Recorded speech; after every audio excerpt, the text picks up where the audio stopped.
Bonjour à tous d'abord, hein. Merci d'être là.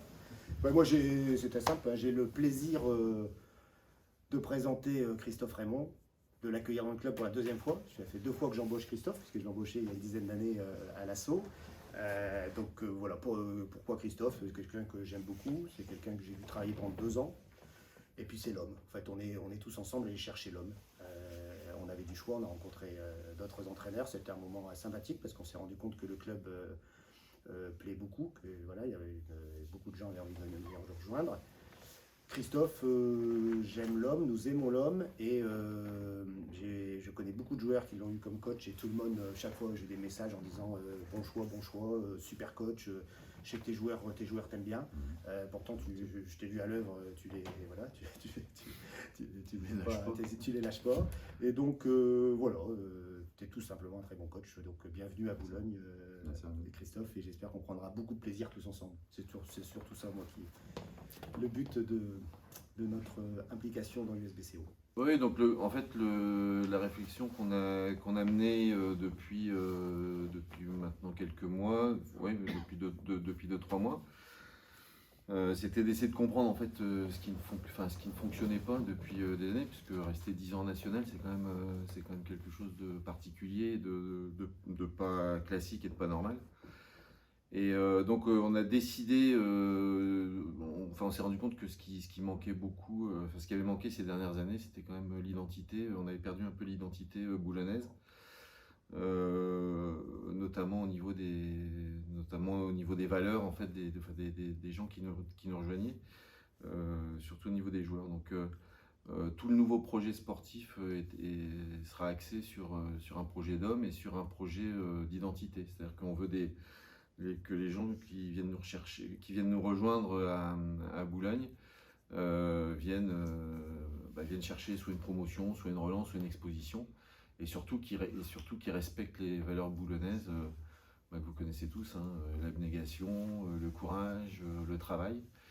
Et donc en fait la première étape du projet, c'était de recruter un entraîneur qui pouvait correspondre à ces valeurs-là. Donc effectivement, moi à l'époque où j'étais directeur administratif du club ici, on avait déjà travaillé avec Christophe, donc c'est un des noms qui est arrivé en premier.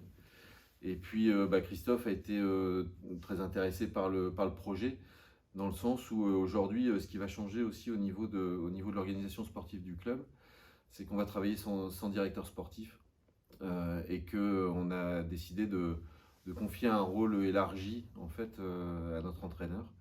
Donc l'entraîneur de l'équipe première sera un entraîneur manager général qui va gérer l'équipe première sportivement, mais qui va gérer aussi l'aspect médical du club, parce que c'est quelque chose qui nous semble hyper important, comme on veut partir sur un groupe réduit, parce que c'est ce qui fait aussi que les joueurs seront plus concernés. C'est toujours plus facile de concerner un groupe restreint.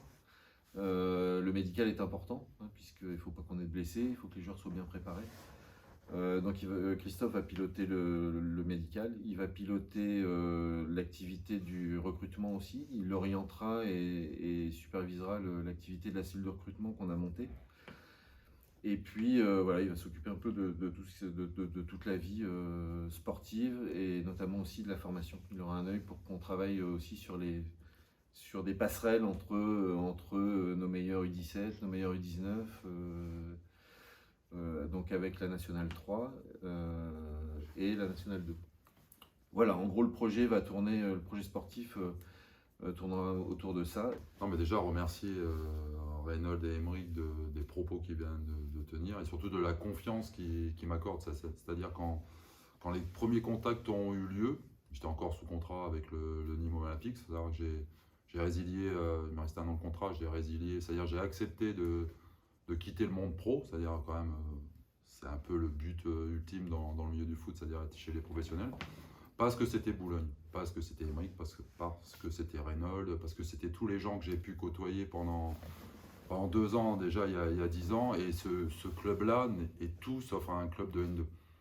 Comme j'ai déjà dit, je suis peut-être la seule personne heureuse de la descente de Boulogne, parce que ça a permis mon arrivée. Parce que si le club avait continué en national, le coach Jobard qui a fait un excellent travail serait resté en toute légitimité, il y a zéro problème là-dessus.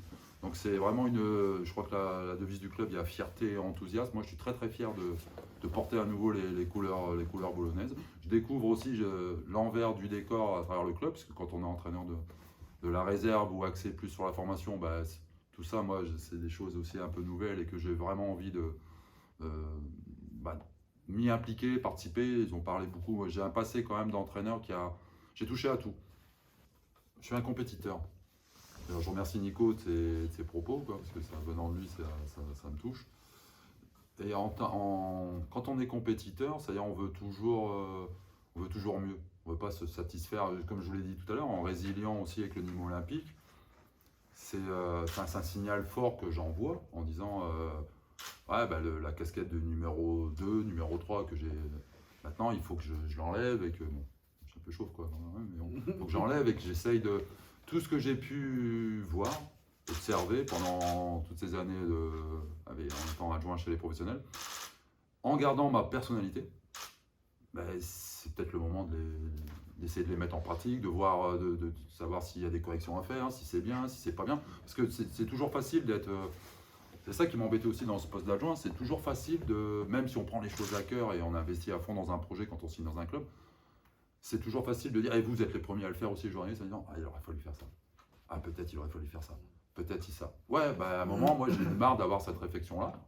Je me dis mais vas-y, trompe-toi. En gros, c'est le discours aussi que je vais tenir aux joueurs sur la première fois, c'est je prône l'erreur. Parce que si on fait des erreurs, c'est qu'on entreprend quelque chose, c'est qu'on ose. Donc moi, pareil, à un moment, j'ai 52 ans, c'est le moment aussi de se dire, vas-y, hein, vas-y, fonce.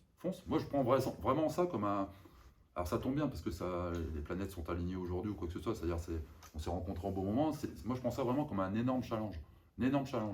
Et quand je disais plaisir, prendre du plaisir, vous avez déjà vu quelqu'un qui prend du plaisir en perdant? Moi, sincèrement, ouais, je me sens prêt. Sinon, j'aurais refusé. Je dis non, j'ai pas les épaules pour. Je me sens prêt, je me sens investi. J'ai envie de bosser dans tous les domaines que les dirigeants ont évoqués, sur la formation, faire profiter un peu de tout ce que j'ai pu connaître à ce club-là, et en appliquant mes propres idées. C'est-à-dire à un moment, parce on fait un métier public, on est des hommes publics, il faut accepter la critique. Moi, si on me dit, ouais, tu aurais dû faire ça, ton équipe elle joue mal, il n'y a pas de souci. On prend, on a nos idées. J'ai beaucoup de convictions, mais je n'ai pas de certitude. Mais j'ai d'énormes convictions et je suis quelqu'un ça peut prétendre un peu prétentieux, ce que je vais dire, mais je suis très ambitieux. Très ambitieux. J'ai hâte, moi, de voir mes idées, nos idées communes en application sur un terrain de foot. Non, alors, je pense qu'une des raisons de notre longévité, j'allais dire, pas très à propos en national, ça a été ça. C'est qu'on a annoncé tous les ans, que ce soit du temps de Jacques, parce qu'on essayait de répondre à une attente. Et on a toujours mis au centre du projet une remontée. Tous les ans, on peut regarder, que ce soit dans la presse spécialisée, etc. À chaque fois, on partait avec une étoile en disant Boulogne en position, outsider ou favori selon les années. Parce que le championnat national n'est pas un championnat, plutôt un championnat de transition. Ouais, si, complètement. Mais la moyenne, c'est 3 ans. Ouais, c'est seul à... Bien sûr. Et après, on descend, et où on monte, on descend. Et en restant 10 ans, on se rapprochait plus de la descente que de la remontée. L'objet, c'est de ne plus mettre un résultat sportif au cœur du projet. Là, notre projet aujourd'hui, c'est de redevenir un club moteur de notre territoire.